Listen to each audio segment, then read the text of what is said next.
Hey, welcome back to the iMaxie, hosted by Mr. Nobody and Captain ADD. Yes. My attention will be everywhere. With a tap of your finger, you can purchase and download a book and immediately start reading it. So now we have 3 phenomenal stores on the iPad. The iTunes Store, the App Store, and now the iBooks Store. We built the iPad to run virtually every one of the more than 140,000 apps available on the App Store, as well as the ones already downloaded onto your iPhone. So the apps you use every day and all the games you love playing will run on your iPad right out of the box. I think I just figured out why this thing's so locked down. Correct me if I'm wrong, but doesn't Apple basically get, what is it, like, is it a fourth or half of every penny that gets sold in the app stores? Yeah, Like, if your app costs $1, how much does Apple get? they get 30% of whatever sales, and then So they get developer gets 70. They get 30 cents on the dollar. Yeah. Okay, so my guess is this thing cost them right at the $4.99 they're selling it for, to a little bit less. It is designed literally to be a loss leader, and the only way that works is if they lock you into the iTunes ecosystem. Yeah, that's where the revenue is. Yeah, which isn't necessarily a bad business model. I don't necessarily fault them for that. Yeah. The problem is opening streaming, networking and Flash would not interfere with that ecosystem. It would just entice me to want to use this platform more because I'd also get into their ecosystem. Yeah. It's like I'd get both. But they're by trying to lock me in, they're making me choose. Yeah. I can either have the internet or I can have the App Store. Android's doing the same thing. But Android hasn't tried to make a device like this yet. Yeah. I'm wondering if they're not going to. I don't know. I don't know. It's because little devices like this. Here's the thing. People put up with parts of the internet not working on their phone and their third-tier internet connection device, like their media device. Yeah. Because at the end of the day, why they may use this most of the day, it isn't their primary medium. Yeah. Something like this is really hedging on becoming your primary gateway or medium. Yeah. So, that's kind of unforgivable.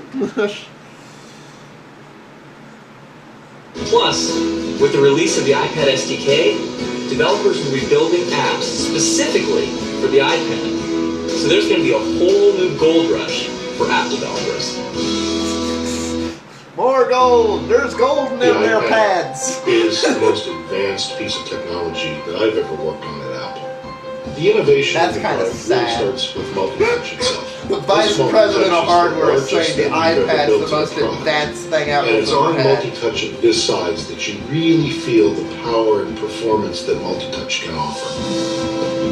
By putting well over 1,000 sensors in this multi-touch design, the level of multi-touch accuracy that the customer will experience is unprecedented. When you take the product out of the box and hit the power button, the display immediately comes to life. And I think our customers' experience with that will be, wow, this is a really... Boy, they're really getting their money's worth out of Star Trek, aren't they? LED is what gives you the crispness and color quality in the display itself. Now, on that, I just have to throw this out. Am I the only one who hated the new Star Trek movie? No. I know this isn't related to this in any way, shape, or form, but if you're I watched the new Star Trek movie and I'm like, I didn't care that they, focused it entirely around fucking Kirk's life up. I didn't care that, they had Leonard Nimoy and the new guy playing Spock. Yeah. But, you implode Vulcan and you kill Spock's mom.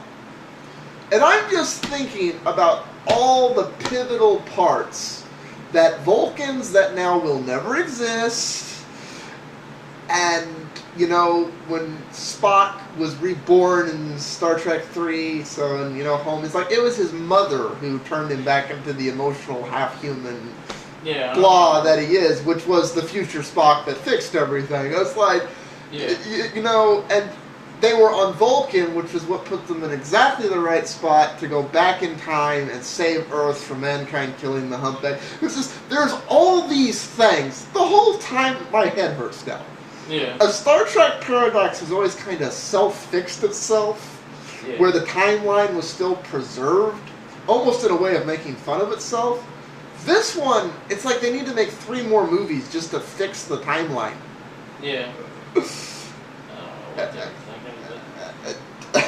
No, they were thinking, well, in today's movies we have to blow stuff up every 4 seconds. So let's build the biggest, baddest thing and yada yada yada. I'm sorry to digress, people. Back to the Apple. Beyond that, we use IPS technology. IPS is a premium display technology that gives you not only a great experience looking directly at the device, but also off-angle when you're sharing the device with someone else. The reason why this product responds so well, and you really feel the performance of it, is because of the custom silicon that we designed for this product. That silicon is called A4, and it's really built by our hardware team in concert with our software team. And what that gives you is a level of performance that you can't achieve any other way. It also gives you the efficiency to achieve a battery that... Now, this thing I'm wondering about, as much as I wish it had a removable battery, the up to 10 hours would suit most people's needs. Although, I really do see a lot of people sitting on their couch like going, where's the plug? Where's the plug? Yeah, because I guess it has an adapter for the, like a normal plug-in. Well, yeah, I'm sure it charges over the USB connection, but it's the same connector as far as I can tell. It's the iPhone and iTouch, so you should be able, there's probably a similar AC outlet adapter to let you do. There's another, I think it's got another port on it for like the MacBook type plug. Okay, but yeah, you're going to be able to plug this thing into the wall. However, the up to has me concerned. Yeah. Because, I mean, if you're doing stuff like doing YouTube videos, which you're going to have to do via the YouTube app instead of the YouTube site. Yeah, that'll use your battery. Yeah, it's... And other things like that. What's the practical battery life of this thing? Is it closer to an hour, 2 hours, 6 hours, 5 hours, 8 hours? There's a big range there.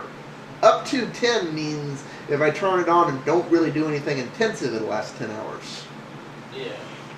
I don't know. I mean, this thing doesn't last that long. Because I got the phone part on. But yeah. I mean, I know you get better battery life out of the iTouches, which is basically what... we're comparing this to the iPhone. It's an oversized iTouch. Yeah, I mean, I don't know what the 3G part would do on it. So it's going to sit there and hit the internet all the time. But, yeah, I don't know. Lasts all day long. Apple's the one place that you can really do this. We build battery technology, we build chip technology, we build software, and we bring all those things together in a way that no one else can do it.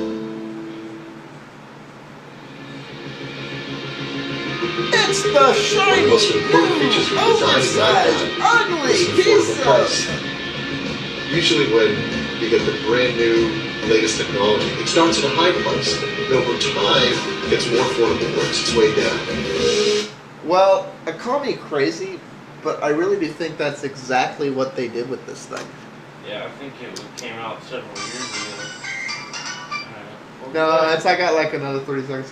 But I'll say it real quick. I think that's exactly what they did with this thing. I think they were waiting till this thing could be cheap enough that it wouldn't cost them an arm and a leg to deliver it what they could. Because I think they really wanted to sell this thing for $1,000, but that would cut into iBook sales, and it's not a computer. It's an oversized iTouch / iPhone. Peace out. I'll catch you next.